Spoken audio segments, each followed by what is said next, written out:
It's called People's is Getting Fired. Hmm. Whole lot of They people should went. be, Whole lot of people went to and a whole lot of people D.C. quitting too. Man. Hmm. All right, let me open first. We'll have a. I mean, this is so bad. But folks, Hmm. this is the Power Hour brought to you every Monday through Friday, 6 a.m. to 7 a.m. We're working, folks. We're pushing. We're trying to start the show earlier. We want to add time, so we're thinking of like a 2 a.m. start time, 4 hour show. Well, that's You my got jokes. long-term vision. That's my long-term hope and vision. That's not Royster's. But he did agree to like 5 a.m. if we can work it out. It's the Power Hour. The man you hear laughing over on the other side of me is Bishop Dwayne David Royster. And the man you hear cracking jokes this morning is the Reverend Dr. Mark Kelly Tyler. And holding it all together is Kawesa, who does not think any of that is Coisa. funny. Nope, I am not laughing. Kawesa is like, earlier start time, I rebuke you in the name.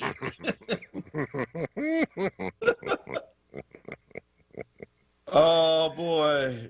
That is Yeah, funny. man. So listen, um, bruh, Yo, there's just ma- I don't yeah. I mean, where do we even start this morning? okay. There's yeah. So I've got a personal thing about some of this right now. So just so you know, former state rep Sarcone, who ran against Connor Lamb for Congress, was down in D.C. And as a matter of fact, he was down there. He was posting live videos that some of which are now taken off his page. But he was like, "We're getting ready to overtake the Capitol," and all hyped up. So there's a picture of him that was on his Facebook page that's now taken down, but several media sources caught it, including Pittsburgh Courier Gazette and a bunch of other places. And so State Senator Doug Mastriano from Adams County has been one of these characters. He was down there. He's an active state senator right now who is mulling, who's very, people know, is mulling consideration for running for Senate or running for governor. He's ultra conservative. He actually was down at the insurrection, and but actually he set up a bus and advertised people could ride on his bus with him down to D.C. And went down to D.C., was a part of the insurrection, and is now backtracking and calling out the violence and everything else that happened. He's actually a former former colonel in the Air Force. And he is, there's just all this chaos now. There's going to be a lot of fallout for a lot of political figures. There's a whole lot of folk dropping out. Transportation Secretary Chow, who also happens to be married to Mitch McConnell, quit yesterday. So did Betsy DeVos. Of course, we could have used her to quit like 3 years ago. Betsy DeVos quit as Education Secretary. And there's still this ongoing pressure right now to get Pence to invoke the 25th Amendment because the impeachment process will take too long. So, although impeachment would be the better way to go because then Trump could never run for president again. Yeah. So we have a sense now, there's a growing sense that Pence is not down with the 25th Amendment and invoking No, it. And no. at this point, he may be the last cabinet member standing. As you said, even it was striking. I mean, that Elaine Chao left is Hmm. understandable because there was always a conflict of interest with her being in there, being Mitch Right, McConnell's wife, right, or Mitch McConnell being her husband, however you want to look at it. And so you have to believe that the two of them said, look, get out while the getting is good, because if they take that vote, the last thing you want is to be on record either way. Neither way is going to be good for the two of them and their right, brand. So right. it was best. She just quit, highlighted the administration's quote unquote successes. But I thought what was really telling was Betsy DeVos's statement. Now, I mean, I'm like you. I have no use for Betsy DeVos as Hmm. a cabinet member. She was horrible in the Department of Education, Secretary of Absolutely. Ed. But I thought that it was interesting because she could have just simply done like Elaine Childs said, nothing. Everybody knows why you're leaving. But Hmm. she took the president to task and said essentially your words that Yeah. what we saw yesterday, this is directly tied to you, your words, your actions. You called this down on us, and you need to be responsible for it. Right. You don't hear much of that from those diehard loyalists in his inner circle. Now, Betsy Right. DeVos got more money than Donald Trump, so she could care less what he or his, sycophants think of her. They're not going to touch her. But, that's what we needed 4 years ago, Right. right? Absolutely. Absolutely. Because what we created was a monster that now no one can restrain, and the monster is not even him anymore. This mob, Donald Trump could not bring this mob under control if he wanted to, because that's what happens with mob mentality. Or as somebody said, be careful when you get a large group of stupid people together. Right. I think George Carlin said that. At least the quote is attributed to him. And there's some truth to that. So yesterday, in addition to all of those things, the Capitol Police Department's director, the commissioner, the chief, he resigned. Reports are coming in that repeatedly the Pentagon, the FBI, the National Guard, the DC police, everyone was, getting to him days before this happened saying, look, we want to help you. He's like, nah, we're good. It's just a First Amendment speech. We're not really concerned. Everybody offered him help. He refused it. So, of course, he's gone now. Head of the Senate Police Department, well, they call it the Sergeant of Arms, but it's the Senate Police. Mitch McConnell asked for and received his resignation. And in the midst of this, an officer yesterday died of his injuries. From what I understand, multiple officers were beaten in the head with lead pipes, were attacked. Now, who's going to pay for this man's death, right? I started to watch 40 Years, what was it called?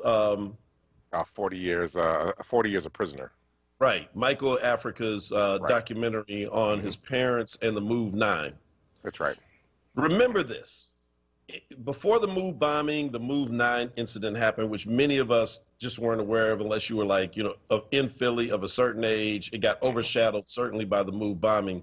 But the Move 9, when they were arrested, also under siege, the house was destroyed later. Police officer James, I don't know if it's James, but Officer Ramp died. And 9 of them were tried as a family. And all 9 of them as a family were convicted of murder. Right. Not an individual, because 9 people, unless they stomped him to death, couldn't kill him. That's not what happened. But 9 of them were held accountable. So are we going to now then assign the murder of this police officer at the Capitol upon an entire group of people who went in? Right. And so if we find images of anybody in that immediate area where he was and where he was killed, can we not apply that same rule to them? Because it seems to me that that's exactly what the precedent is. Well, I think that would be a powerful move if that were to happen. And I also think they should hold Donald Trump accountable for that death of that officer as well. For him, who has complained so much about the Black Lives Matter movement and other things that have happened. He needs to be held accountable for those actions as well. And I think you're right, to be able to hold all those officers responsible for, hold all those insurrectionists responsible for the killing of that police officer, I think is absolutely the right thing to do. If, we have such a double standard in our country. So there were white maniacs, white berserkers. Basically, the way some of them are dressed, they look like berserkers that were out there that day. They need to be held accountable for how they were beating up the cops. They need to be held accountable. There are 14 officers that were injured and hurt and hospitalized as a result of what happened in the Capitol 2 days ago. So I think without a shadow of a doubt, we need to see that the whole group as a whole is held accountable. Now, I don't know how they will do that because it's federal charges. Those won't be local charges. They'll be federal charges because it was on federal property. Well, let me just say this about the federal charges. Now, you remember Donald Trump last summer? So he's spoken to this. Let me tell you exactly what Donald Trump says about people like the people who went in the Capitol. He says anarchists, agitators, or protesters who vandalize or damage our federal courthouse in Portland or any federal buildings in any of our cities or states will be prosecuted under our recently reenacted Statutes and Monuments Act. Minimum 10 years in prison, in all caps. Don't do it. Now, he said that back on July 27th. He was aiming that at us, Right. by us, anybody Right. black or That anyone who was supports part of the Black Lives. uprising. Yep. Right. So, Mr. Trump, seems like the law you intended for us is now going to be applied to, certainly they will find hundreds of these people. They will not find them all, but face recognition being what it is today, and all these fools got their stuff out there. I mean, they're so stupid. Let me tell you, stupid is what stupid does. You have to wear a mask these days. So you could have literally kept yourself anonymous, and That's right. it wouldn't even look crazy.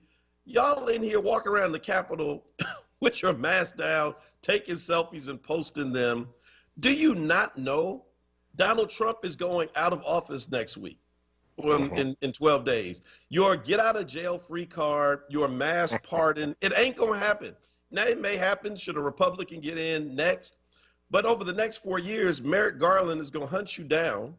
You all are going to face a minimum of 10 years in federal prison, each of you, that they cannot miss. The brother from Barnett, Arkansas, sitting in Nancy Pelosi's seat, you're going to prison. The man with the Confederate flag rolling through, you're going to prison. The brother with the horns, you and your horns, I don't know if they're going to let you take those horns in prison with you. You're going to need them, but you're going to prison. And anybody who thinks that they're not going to treat this in the normal sense of what they do between white and black folk, because y'all didn't scare us. You scared the wrong people. You did. Look, if you rode in the black community and done this, you may have gotten away with it. But they're going to set an example out of somebody. As a lot of y'all are going to be crying like babies up there talking about, but we didn't mean it. We was patriots. Well, look at this. Look at this. So I appreciated one of my former members from when I was at Camphor Memorial, who's now a grown adult. She is tracking all of the folk that are getting fired via Twitter and Instagram. And so there's a guy named Roy Ball who was out there. He worked for Toyota of West Covina. He was fired. There is the guy that had the horns on his head. His name is Jake Angeli, and he was an actor, a voiceover artist, and singer, right? So all his contracts are getting canceled.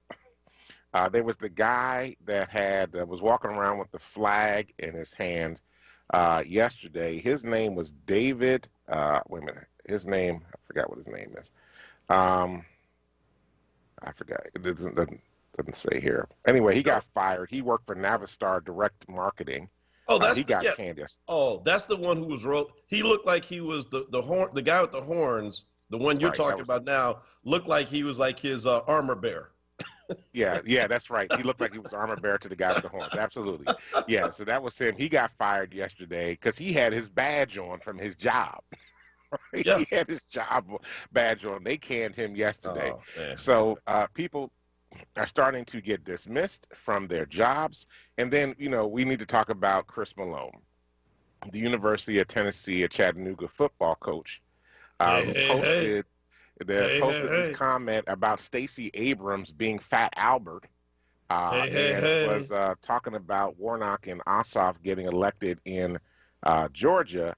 And as a result of his tweet yesterday, in the midst of all the chaos, he got fired from the University of Chattanooga, Tennessee, because they said, and I quote from their Facebook post yesterday, Chris Malone, a UTC football coach, posted a tweet regarding Stacey Abrams that was hateful, hurtful, and untrue. Coach Malone is no longer a part of the university. UTC faculty and staff are expected to lead in a way that achieves and maintains a respectful, tolerant, and civil campus environment.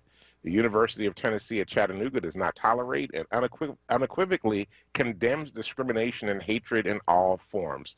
Signed off by Chancellor Stephen R. Engel. So he got canned yesterday as a result of as a result of all these actions that they were taking. I mean, people are acting crazy. Like, these people have lost their minds. Lost their minds. Well, listen, and so Leslie on Facebook agrees with Rochelle Bilal, our sheriff, who says everyone who busted in the Capitol should be charged now with murder. And Asa Khalif says the cops and the mob rolled together. That's why they all had a free pass to storm the Capitol. You know, yeah, I mean, facts. Yeah, I mean, look, hey, it wasn't funny. And now you ain't got a job. And you had to go home to your wife. Your wife was looking like, how was work today? He said, hey. Man, I mean, look, that's the, Dwayne, honestly, you're lucky if all you get is fired. If you're one of the lucky ones in all of this, will be the ones who only lose a job. I'm telling you, people are going to prison. And, you know, and these, see, oh my God, man, it's like they're caught up in this world, and Trump has been like this Fingali. He's gotten them whipped up in a frenzy, and they showed up and they did this. They don't understand the magnitude of it. They are literally walking around right now thinking they'll be written down in the history books as patriots. They don't understand how history is going to view them. And we're going to, man, listen, I don't know if we'll still be on the air 10 to 20 years from now, but if we are, we mark my words on this show today, that there will be tons of people who were there who will say, I honestly can't tell you what came over me. I looked up, I was on a plane, I was heading to DC. I got there, we stormed it. I don't know why I did it. You know, because that's what happens when cult leaders get you. That's right. Absolutely. Again, Jim Jones brainwashed. Yeah. Right. Jim Jones's followers are dead. They drank literal Kool-Aid with cyanide and they're dead. A lot of y'all are going to prison, to federal prison. And when you stand there with your tears in your eyes, crying, talking about, well, we did it to protect the children from pedophiles and Pizzagate and all of that foolishness and nonsense and to stop the stolen election, the judge is going to sit there and look at you and say, you went into a federal building. You led to the death of a police officer. A young woman was shot. 3 others had cardiac arrest and died. Mayhem ensued. The U.S. government does not feel safe in its own building, and we are going to make an example of you so that this never happens again. Save your tears. You are going to jail, and it is a minimum. You know, like they give us minimum sentences in the hood.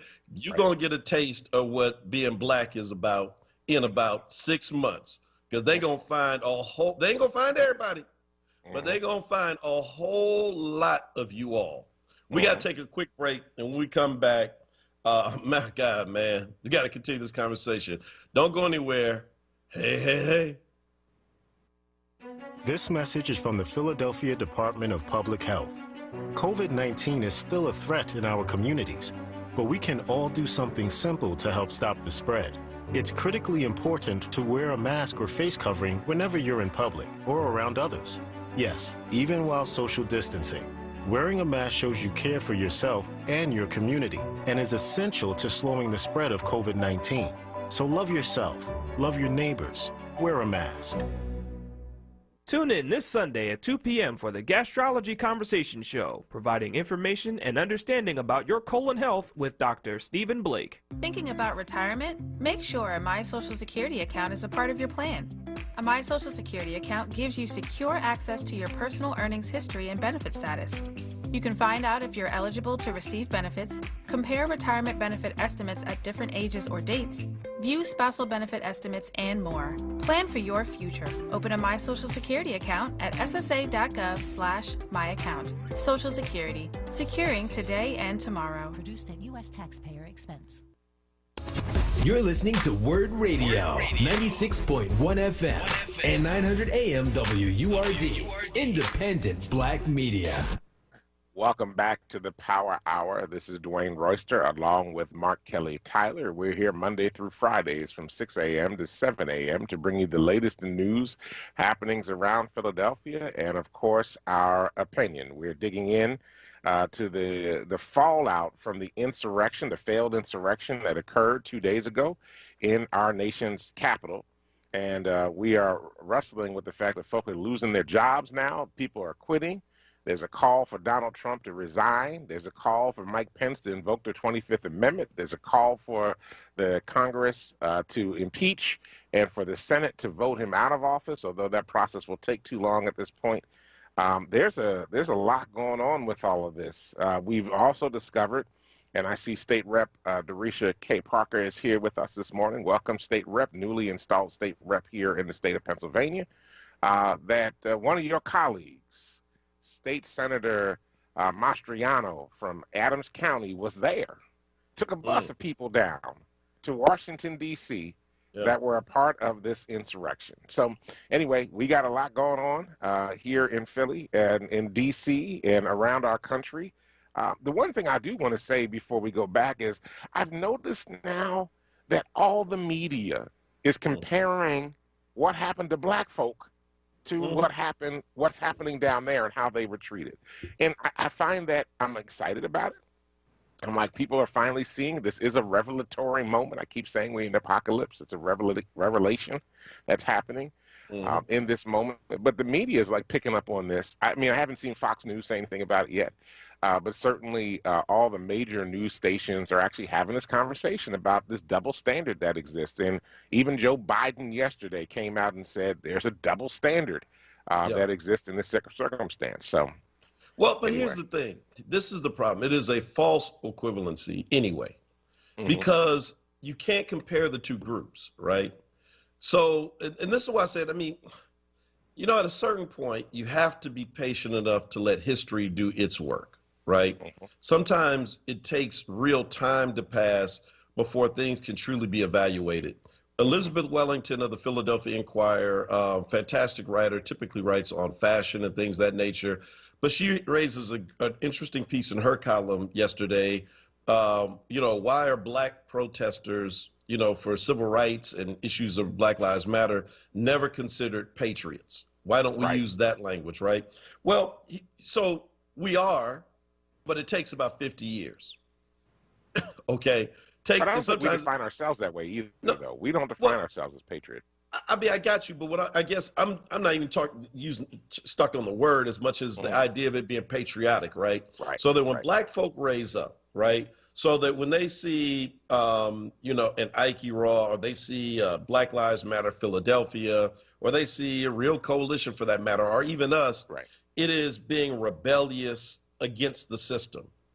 And yet 50 years from now, they'll look back and say, you know what? They were right. These were injustices, and we got to do better.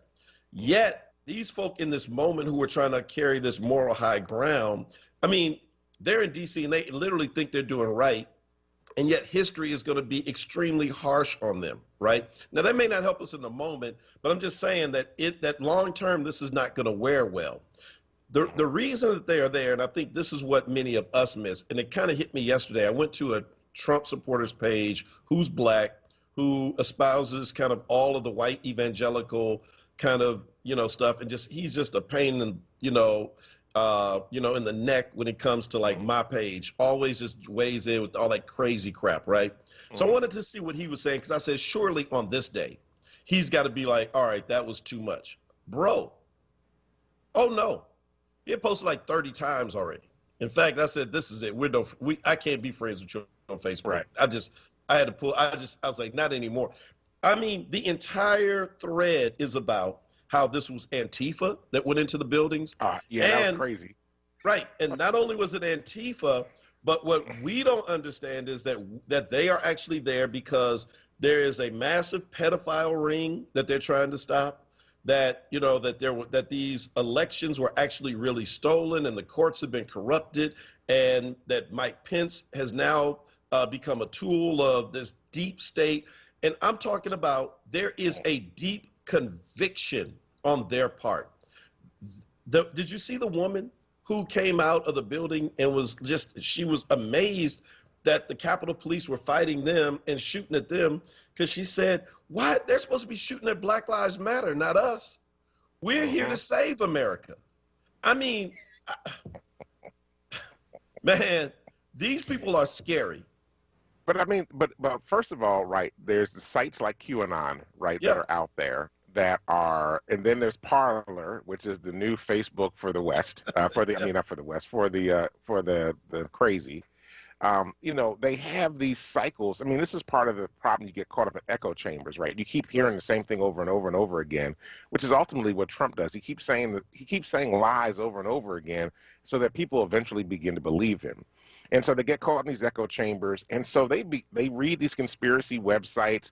They hear all this nonsense. They don't listen to anything that sounds reasonable, and so they get locked into their mind that somehow or another they are the ones that are going to save America. They're going to be able to do the right things and get everything turned around. And it's sad because it's really, I mean, I was getting ready to say it's a mental health issue. It's not a mental health issue. It's a choice.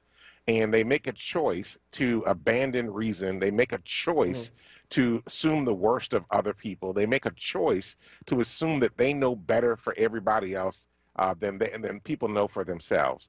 And it's a sickness. It's a deep sickness that roots itself in a person's soul and then causes them to act the way that they do, that they think that somehow or another they are, in fact, the savior of America. They can't save themselves, let alone save America. Let me just say this. I'm going to transition real quick to this, which is still on this topic, but there were a bunch of guns found yesterday. They found a whole bunch of weapons, assault rifles and others, that people have brought down into D.C. So let me just tell you, from working in D.C. and from living right outside of D.C., the gun laws in this country are the strictest in Washington, D.C., for this very reason, to prevent insurrection. People had handguns, they had assault rifles, they had long guns that they were bringing with them, and they got into the Capitol building. Let me just say that again. They didn't just have them outside, they got them into the Capitol building. All right? That's sick. It's absolutely sick. People think that their Second Amendment rights trump their First Amendment rights. So when you were talking earlier about the fact that we're considered, that we're not considered patriots, if you decide to exercise your First Amendment right, it does not make you patriotic. But if you exercise your Second Amendment right, it makes you patriotic. Actually, I think your First Amendment right makes you more patriotic than your Second Amendment right ever will. So the Second Amendment allows you to carry guns. First Amendment is freedom of speech.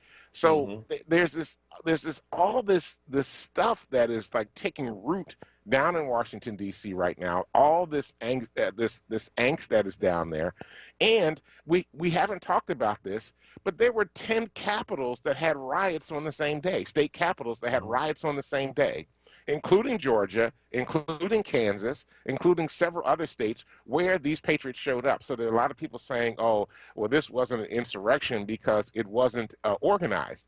If the U.S. Capitol and 10 state capitals are getting hit at the exact same time, allow me to suggest to you that this was an organized plan that was manifesting for months prior to this, that these people got together and decided all at the same time they were going to go take over these state capitals and the national capital.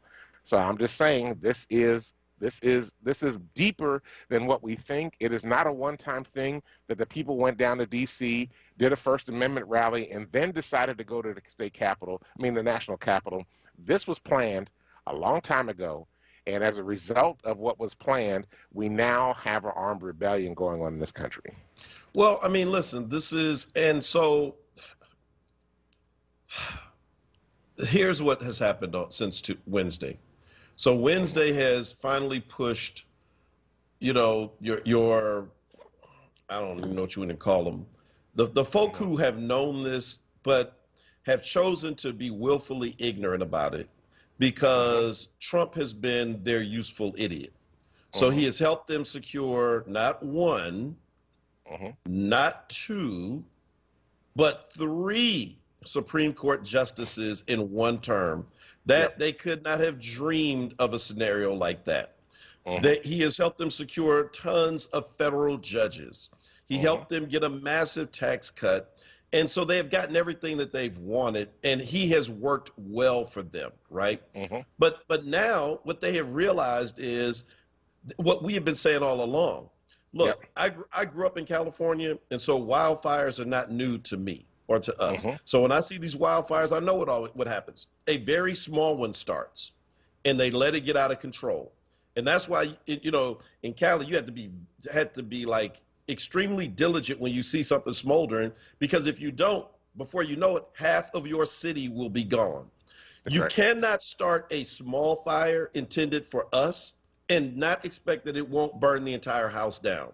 And that is what's happening. And they cannot control it now, and it's all consuming. And so the fear, so what they are feeling, we've been feeling that for 4 years now with Trump. Muslims have felt it. South Americans have felt it. Black folk have felt it. Queer community has felt it. A whole lot of us have been on the receiving end of that mob. That mob ain't new. So you're scared now because they came for you. And now they're talking about Pence is on their list. And Mitch McConnell is on their list. So, yeah, I know you're scared. So, again, I just, and mind you, one last thing on this. You mentioned what happened across the country. And I had to verify this, but the same thing happened in Los Angeles. And a young black woman, 25 years old, walking home, walks through the crowd of a bunch of MAGA folk. They ask her who she voted for. She flips them off and keeps walking. Before you know it, they surround her. Now, there are cops, because this is the other thing that's trending. Everybody's like, where would the police let them into the Capitol? Check this out. This is verified by a professional journalist who got photographs and put it on Instagram and helped the woman actually get out of there. The cops watched this interaction. This crowd starts yanking her around. They snatch the weave literally off of her head. One holds her in a bear hug while another pepper sprays her repeatedly. And the cops do nothing. This woman, the photographer, and a friend or another gentleman run in and pull this woman away from them. The young woman is crying and screaming. But this is America, and it can't happen without some complicity from law enforcement. Absolutely. So I saw Deacon Malika Walls is on here. First of all, let me say a quick happy birthday to you. Happy belated birthday, Deacon Walls. And she lives down in D.C. Is from D.C., born and raised D.C. And, she was talking about the fact that, one, Donald's not done yet. So we still got some days ahead of us in all of this. But two, the reality is that, they show the police pulling back the barriers and just waving them in, taking photos with them, the whole 9 yards, fist bumping them. I was actually watching live on C-SPAN when the cops were fist bumping the protesters that were in the Capitol building. I'm sitting there like, really? I know that people saw the pictures of the congressional leaders that were fist bumping the protesters, but then there were pictures. And by the way, if you decide to run against any of those Congress people, make sure you get those pictures of them fist bumping the insurrectionist, so that they can you can use that for your ads. But then the cops are out there fist bumping the protesters too as they're walking through, taking shaking hands with them, the whole 9 yards. This is insanity. This is complicity. I think we mentioned that Sheriff Rochelle Bilal asked the question, where's the national FOP on this right now? A cop has been killed. When are they going to come out and say something about this? The reality is that a lot of those folks in that crowd were former military, probably some of them were police officers too, that were a part of that crowd that was out there that day. Haven't heard anything from Nesby. He hadn't said a word yet. When's he going to speak out against this and have something to say? He got something to say about everything else. Come on, Nesby, where you at, man? Where you at? Let's say something. Right, but so how appropriate that this happened on the Christian church calendar. The day, the 7th was, the 6th was the day of Epiphany. Where God is revealed, right? It's all about, what was hidden is now come out into the open. And you're talking about revelation. It's like, look, now it ain't been hidden to us, because to your point, you talk about this relationship that law enforcement has with like these roguish, thuggish white folk, right? Yeah. Now, when Rochelle Bilal was inside the FOP building when she was president of the Guardian Civic League before she became sheriff 4 years ago, and the FOP nationally and locally endorsed Donald Trump, she and black officers were inside there, arguing that they should not have done that. We, a group of us clergy from Power, went up as well because of Trump's, just all of the things he had said. This wasn't a partisan march. This was a march about the fact that we were denouncing that the FOP, who's supposed to be there for everybody, is getting behind, hatred, the hate speech. Right. So when we march up there to the FOP headquarters in the Northeast, there is a gang in between us. Now, I'm a biker, so I know the difference, so I'm not just simply saying it because you're an MC that you're like a gang. I don't believe that, right? I mean, I know too much about biker culture.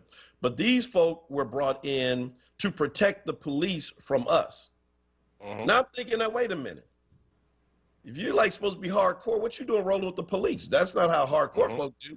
But the fact that they had this relationship and this coziness that they are the first line of defense for the police, not the police themselves, from a group of clergy coming to pray. That's right. I will never forget that image. And so it definitely does not surprise me to think that somebody told them to do this. In fact, I believe it's going to come out at some point that this guy who just quit over the Capitol Police, who kept turning down the help of the Pentagon and the National Guard and the DC Police and the FBI, everybody who tried to help him, I would not be surprised if it will not come out that he was getting direct pressure from somebody in the White House that said, do not ramp up. We don't want that image. Well, let me just say, Mayor Muriel Bowser of Washington, D.C., requested the National Guard a week before this happened and was turned out. Now, everybody, all the states, there are 7 states that are now sending National Guard folk to D.C. to go protect the state, to go protect the district for the inauguration, between now and the inauguration. But she had requested the National Guard a week prior to this because she knew. She knew. And the D.C. police chief has basically said the federal government and the federal police forces have failed us because the D.C. cops are the ones that actually were the first ones on the scene and started trying to hold that mob back. When the Capitol Police fell, it was D.C. Metro Police with a black police chief that got in there and began to start the process of trying to quell that madness. Yeah. Well, listen, so Joe Simmons asked the question, Rev and Bishop, what is our black plan, move, agenda, etc.? I mean, look, it starts with unity, first of all. You can't do anything if you can't get unified. And, part of what we need to do, it's not like black folk have not come and espoused plans to move forward. We've had tons of people from the very beginning, Richard Allen and Absalom Jones in Philadelphia, on up to Octavius Catto and Caroline LeCount, to Ida B. Wells, to Marcus Garvey, to A. Philip Randolph. We have a ton of plans. That's not the issue. But the problem that we've always had is unity, right? And, we got everybody wants to be a chief, right? But nobody wants to be a foot soldier. And so at a certain point, I think we have to realize these kind of moments like we're living through this week remind us that there is still a target on our backs. And that if we're going to move forward, to your point, Joe, and to your question, it's not about what do we need to do. We already know economic uplift. Education has to be a priority. Housing, teaching people how to invest. I mean, it's not rocket science, but we've got to stop believing that somehow we can do enough to earn the good graces of white America and be welcomed in. These are the same people who are the descendants of those who said in 1865 at the end of the Civil War, as they, were slinking their way back home with their shoulders down, don't worry, the South gonna rise again. A lot of these folks, they have, the embrace is never gonna be there. So I don't know. We got to take a quick break. I'm sorry, we're 2 minutes over. We'll continue this conversation when we come back. And because there's 1 or 2 other things that we got to talk about, including what they are planning, so they say in places like Parler, for January 19th. That's right. The night before the election, inauguration. We'll be right back. Listen to Laborers Live. We created the weekend. We created the 40-hour work week. We just want enough to feed our family, be able to send our children to college, and let our next generation do better than we did. To people that might have forgot how important unionism is in a country like the United States. People now infringing on our 8-hour workday, trying to work people more than 8 hours without overtime, trying to work people without benefits. In the long run, everybody's getting fat paycheck except they're working. So this is really a wake-up call for America. The struggle is continuous. Tune in to Laborers Live every Friday from 4 to 5 p.m. Sponsored by LESIT, the Laborers Employers Cooperation Education Trust of the Laborers District Council of Philadelphia and vicinity. Local 332, Sam Staten Jr. Business Manager. Local 57, Esteban Vera Business Manager. Local 135, Dan Woodall Jr. Business Manager. Local 413, James Harper Jr. Business Manager. The Laborers District Council, Ryan Boyer Business Manager, and Tony Staten, Executive Director of LESIT. The WURD Radio Newsletter, keeping you informed, engaged, and connected. Sign up by visiting wordradio.com. Scroll to the bottom of the page and type your email address under Connect with Us. You'll receive the latest information on WURD Radio, messages from our President and CEO, Sarah Lomax-Reese, exclusive articles and multimedia content, and resources. Stay informed with the WURD Radio Newsletter. Now, a traffic update on WURD Radio. Good morning. This report sponsored by Staples Stores. Looking at Schuylkill Expressway, westbound University through 30th. A little slow there through the construction as the volume begins to build. Westbound Vine, no major problems there. Just Lake Parkway through the Schuylkill Expressway. I-95 southbound Cobbin to Bridge, busy there. Then again, Allegheny through Girard beginning to build. Northbound side, no major problems. 42, 55, 295, looking good in Jersey. Staples has everything you need to start the year right, all at amazing prices. Now at Staples, earn 40% back in Staples rewards when you buy any 2 ink or toner cartridges. Offer ends 1/9/21, limit 4. Visit staples.com/40 and rewards for details. Staples. For more traffic information, log on to sigalert.com. Jim Bachman with your Philadelphia area traffic. Now, a WURD weather update. Here's NBC 10 First Alert meteorologist Bill Henley. Sunshine this morning, clouds take over this afternoon, but we stay dry and chilly too, a high of 41 degrees today. Clearing out tonight, it gets cold overnight, down to 27 Saturday morning, and a chilly breeze during the day on Saturday, up to 43 degrees. Bright and sunny Sunday, a high of 44. I'm NBC 10 First Alert meteorologist Bill Henley with your most accurate forecast. Count on it. You're listening to WURD Radio, 96.1 FM and 900 AM WURD, independent black media. Welcome back to the Power Hour. Dwayne Royster, Mark Kelly Tyler, Monday through Friday, 6 a.m. to 7. News you could use, opinions, and of course, conversation. What's next? Raphael says, good graces of white America? That will never happen, Rev. White folks, he said, white folks really don't like you, Rev. And I guess by you mean you too, right, Raphael? It is called social Darwinism. They believe that they are superior human beings to black folks. Yeah, I mean, pretty much. Not all white people, of course, but a whole lot, far too many. And yeah, I mean, pretty much. Wow. Oh my gosh, man. I tell you. So Trump, we didn't mention this. We may have intimated it, but we didn't mention it explicitly that he made another hostage video yesterday. Yeah. Can you tell when he makes those videos? That's pretty funny. His body language is everything you need to watch. So when he is like in his when he's talking about what he really believes in, he doesn't need notes. His hands, he's got the New York hands, and he's like, cutting and dicing and slicing.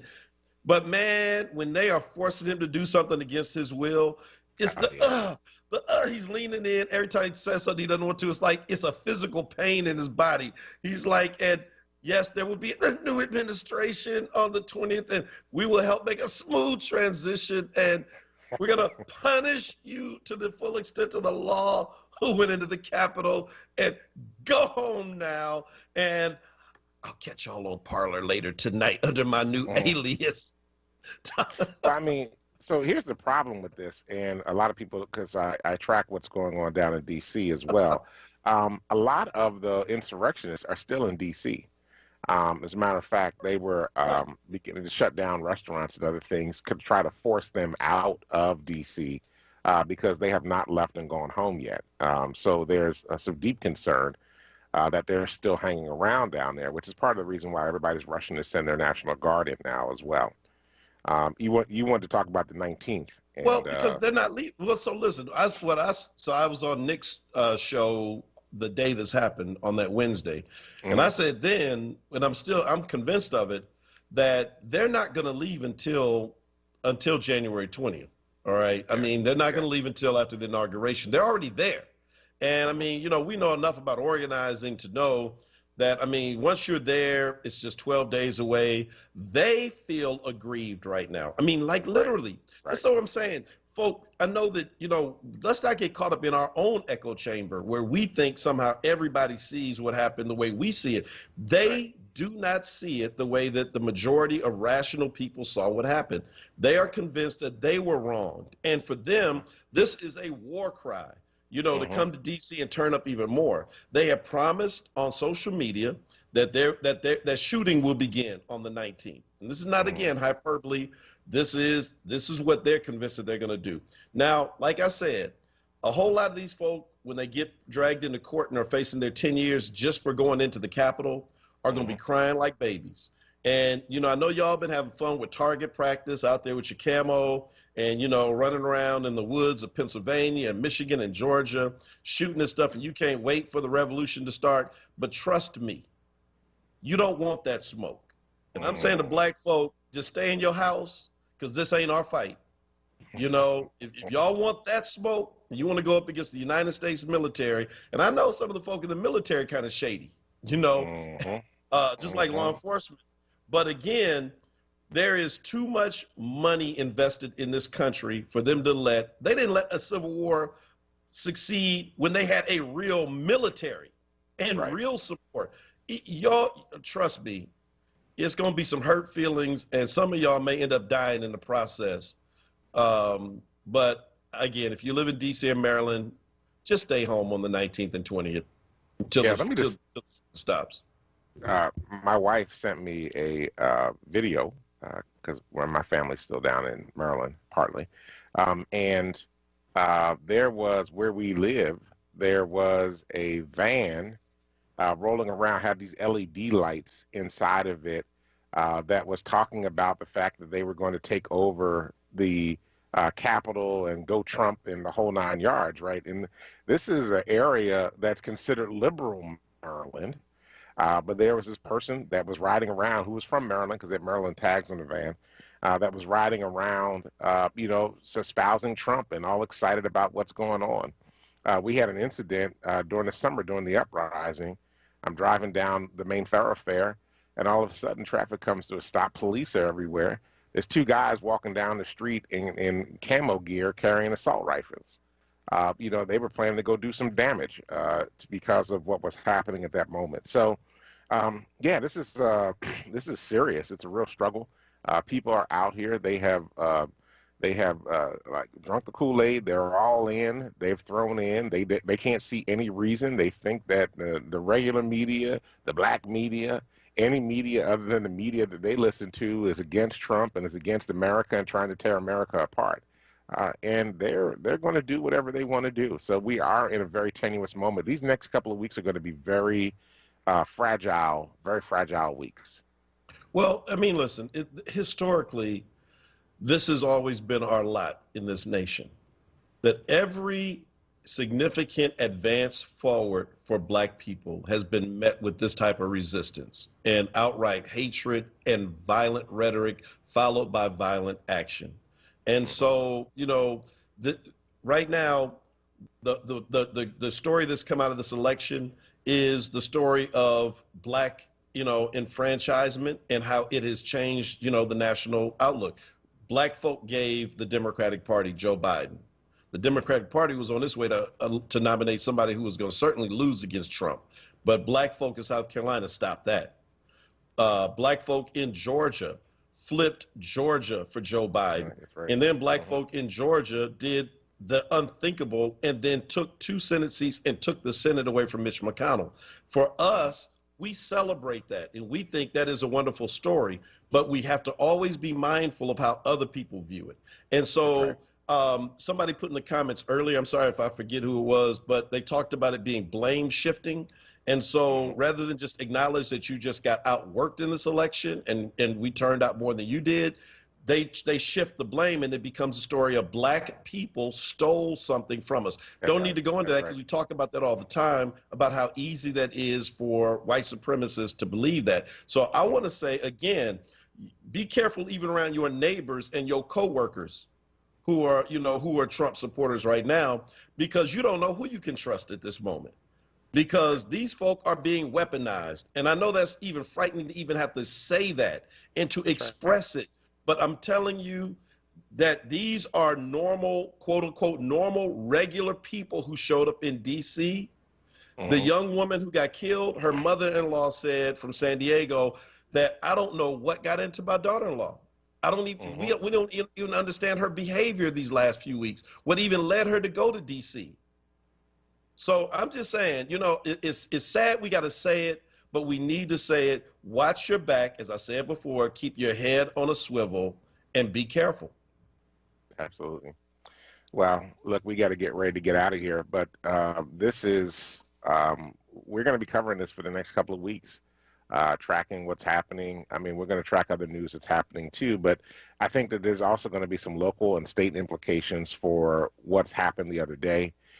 And we'll, continue to see there is now a petition going around calling for the dismissal of State Senator Mastriano from Adams County. There actually is a petition going to Jake Corman, who's the Senate President pro tem in the PA Senate, to get him removed from office. I'm sure that there were busloads of folk that went from Pennsylvania down to D.C. And so we're going to see what the fallout is from them and their employers. And some of their employers might have endorsed the whole thing. So there's going to be implications for that. So we will, be spending time the next couple of weeks watching this and getting, and listen, folks, this is not going to be over after the 20th. Let's be real. Right. That's just not, because then there's going to be this thing that they're going to feel like they have an illegitimate precedent, in much the same way that we always felt that Donald Trump was illegitimate. Others are going to think that we have an illegitimate president as well. So we're in for a ride for a while until hopefully reason wins out, maybe. Anyway, thanks for listening to the Power Hour today. We so deeply appreciate the Thank you, Quays and Masters, for holding down the board. Thank you, Dr. Mark Kelly Tyler, for all that you do in hosting this show. Thank you to all of our listeners that are out there. We appreciate you. We'll be back on Monday morning at 6 a.m. to bring you the latest news happenings around Philadelphia and, of course, our opinions. Hey, check me out today at 5 o'clock with Solutions on Word with Amadi Braxton. Stay tuned now for Wake Up with Word with Solomon Jones. We will, go out, change the damn world, because if you don't, nobody else will. Peace. Take my